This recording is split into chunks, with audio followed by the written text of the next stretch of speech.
Nominal and effective interest rates. A nominal interest rate is the interest rate given as an annual or yearly rate per annum. That is, every time we've said an interest rate, the little r, it's referred to as a nominal interest rate. A compounding interest rate is when you divide it by whatever time periods we're compounding it by. For example, in previous examples, we've used months. An effective interest rate is essentially, if I was to take the compounding interest rate and then boost it back up to a yearly or annual rate, what actually is the interest rate on average over the year? Now, an effective interest rate will be able to determine or help us compare what is the better deal on an investment. 8G.1. A principal investment of $10,000 had a nominal annual interest rate of 3.6% interest. Compare the amount of interest earned if compounded per annum, per quarter, and per month. So what we're going to do is we're going to see what is the amount that we'd have if we go and do, and we're going to compare how much more money that we earn. So in each of these, what we'll see here, I've got list of months, we've got the interest rate per annum, we've got per quarter, and we have per month here. What I'm actually going to do is I'm actually going to use the spreadsheet option on the CAS to make life a little bit easier.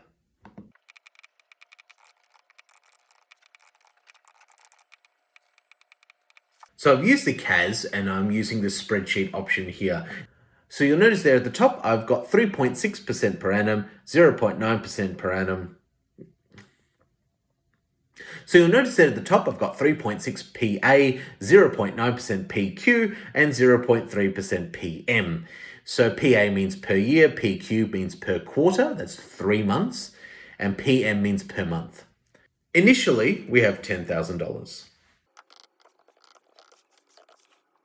For the per annum here, or for any, well actually to be honest, for any of the calculations, what we want to do is we want to go and use the same sort of formula or routine to be able to determine how much that we use. So in this case, we'll be using the generic formula of R times Vn, which is 1 plus little r over 100 times by whatever the previous amount was. So in this case, this is going to be, for this one down here, it's going to be 1 plus the little r, 3.6 over 100 times by that cell up here. And I should put a little equal sign there. And that tells me how much that I have earned now in total. Now I also want to just calculate the interest. So the interest is just whatever extra I have. So I'm just going to write equals. I'm just going to go that cell, take away this top one. And so yes, I've got $360. So what would be the effective interest? Well, the effective interest is literally that interest that I've calculated divided by the principal.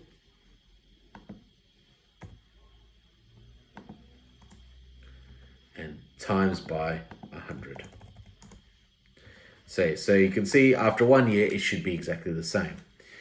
So this time with the middle column, we're going to go into quarters. So every 3 months. So this is going to be 1 plus 0.9 divided by 100 times by that previous cell. Now, because the spreadsheet is clever, I can actually go and copy this to 3 down, 4, 5, 6, and paste it in here. And I get 10,180.81. And then I can copy that and go with the next quarter. And in fact, if I'm clever enough, I think it should actually just automatically do that there. So 10,364.889 or 89. You'll notice that it hasn't rounded anything. Similarly, I can actually go and fill across. So fill range, and this will calculate the amount of interest. And again, I'm going to fill range. And so this is the effective interest rate. So you'll notice that by compounding quarterly, the effective interest rate, or on average, the yearly interest rate actually increases by 0.05. Now what we're going to do is we're going to do monthly. So again, equals 1 plus 0.3 over 100 times by that previous number. So you get 1030. And then what I'm going to do is I'm going to go and highlight all of this, fill that range, and then we end up with this 10,366.0. And again, we're going to fill range over here and fill range over here. So I can see here that the effective interest rates that we have established so far. So for the annual one, it's obviously going to stay the same. It's going to 3.6%. The effective interest rate for per quarter is 3.65%. And then for the effective interest rate when a compound monthly is 3.66%. What does that mean in reality? That means obviously the more compounding that you do, the more interest you get. So it's often ideal that if you're investing in money for a large amount of money, you really want to have more compounds so that you can get more money overall over the year. Now, effective interest rate can also be summarized using a formula. Now, you generally don't need to use this formula, but if you are a formula like a usurer, you're certainly welcome to do it, because the CAS does have the option to work things out for you.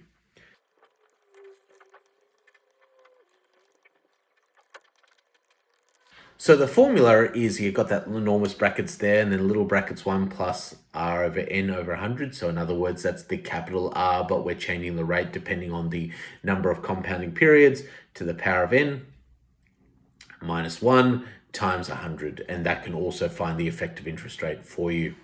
In my humblest opinion, however, if you were to go into the CAS and click on financial, there's a thing there that says interest conversion. And you'll see here there's 3 options. And then basically what you want to do is in the end, you'll put in the number of compounds that you use per year. And then you can actually use this to find either or, the nominal interest, or the effective interest, just by clicking the buttons here. So you put one in and then you click the other button to find the other. Brooke would like to borrow $20,000. She is deciding between 2 loan options, either option A, 5.95% per annum compounding weekly, or option B, 6% per annum compounding quarterly. A, calculate the effective interest rate for each investment. Which investment option is the best and why? So I'm going to use the CAS option here. So here's the financial option, you'll see there. If you're finding you're not getting this menu, just go to edit and clear all, and that will get you to this menu here. So we want to find interest conversion. So the first one, 5.95% per annum compounding weekly. So since it says compounding weekly, the number of compounds will be the number of weeks, which is 52. The nominal interest rate is 5.95. So the effective interest rate there is 6.1269. So that is 6.13. So option A is 6.13%, and the option B, 6% per annum compounding quarterly. So quarterly means there's obviously 4 compounds. We have got the interest rate there, 6, which is the APR, that's the nominal interest rate, and then the effective is 6.14. So now we want to know is which one is the best investment. Now this is where you can get confused because the wording of this question is not very good. It says she would like to borrow $20,000. So she's borrowing. So if you're borrowing money, you don't want to be paying that much money back. So if we go with the first one, which is, so option A is equal to 20,000 times 6.13 over 100, and this is equal to 1,226. Option B is equal to 20,000 times by 6.14 over 100, and that's going to be equal to 1,228. So which option involves her paying less? Because when you're borrowing money, you want to pay less. You would go with option A, and you'll have to justify it. So option A, as she, we should give her a name, as Brooke would have to pay back less money.